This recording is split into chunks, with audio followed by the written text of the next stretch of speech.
ନମସ୍କାର ଦର୍ଶକ ବନ୍ଧୁ। ଆଜି ଆସନ୍ତୁ ଆମେ କିଛି ବାସ୍ତୁ ବାବଦରେ ଜାଣିବା। ବାସ୍ତୁ ସାଧାରଣତଃ ଘର ତିଆରି କଲାବେଳେ ସମସ୍ତେ ସୂତା କରନ୍ତି ଏବଂ ଚକଡ଼ା କାଟିଲା ବେଳେ ଶୁଭ ଦିଆଯାଏ, ଘର କରାଯାଏ। କିଛି ଜାଗାରେ ମୁଁ ଲକ୍ଷ୍ୟ କରିଛି, ମୁଁ ତ ଅନେକ ଆଡ଼େ ଯାଏ, ଓଡ଼ିଶା ସାରା କେଉଁ ଜିଲ୍ଲାରେ ନ ଯାଇଛି ବୋଲି କଥା ନାହିଁ, ଅନେକ ଆଡ଼କୁ ଯାଇଛି। କିଛି ଜାଗାରେ କୁହନ୍ତି ଯେ ଆମ ପଟରେ ଆଗ ପୂଜା କରାଯାଏ, ତାପରେ ସୂତା କଟାଯାଏ। ଏଇଟା କେତେ ଦୂର ଯୁକ୍ତିଯୁକ୍ତ, ଶାସ୍ତ୍ର କ'ଣ କହୁଛି?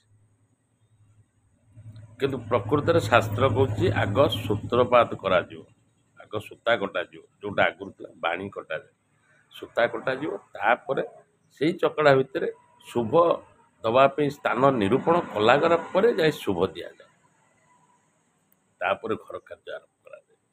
ଆଉ ସବୁଠୁ ବଡ଼ କଥା ହେଉଛି ଘରର ଦିଗ ମୋଡ଼। କଣ ମୋଡ଼ ସାଧାରଣତଃ ସମସ୍ତେ ଭାଙ୍ଗି ଦେଇପାରନ୍ତି, ଦିଗ ମୋଡ଼ ଭାଙ୍ଗିବା ସମସ୍ତଙ୍କ ପାଇଁ କଷ୍ଟକର ହେଇଥାଏ। ତେଣୁ ଦର୍ଶକ ବନ୍ଧୁ, ଘର କରିବା ପୂର୍ବରୁ ସେମିତି ଭାବରେ ଜଣେ ଭଲ ଲୋକ ଡାକନ୍ତୁ ଯିଏକି ସୂତା କରିବା ଜାଣିଥିବେ ଏବଂ ଦିଗ ମୋଡ଼ଟାକୁ ସଠିକ୍ ନିରୂପଣ କରିପାରୁଥିବେ। ଦିଗ ମୋଡ଼ ସଠିକ୍ ନିରୂପଣ ହେଲେ ଘରଟା ସହଜରେ ହେଇଯାଏ। ଜୟ ଜଗନ୍ନାଥ। ଯଦି କଥାଟି ଭଲ ଲାଗିଥିବ ତାହେଲେ ଚ୍ୟାନେଲକୁ ଲାଇକ୍ କରିବେ, ସବସ୍କ୍ରାଇବ୍ କରିବେ, ସେୟାର କରିବେ। ରହିଲି। ଜୟ ଜଗନ୍ନାଥ। ନମସ୍କାର।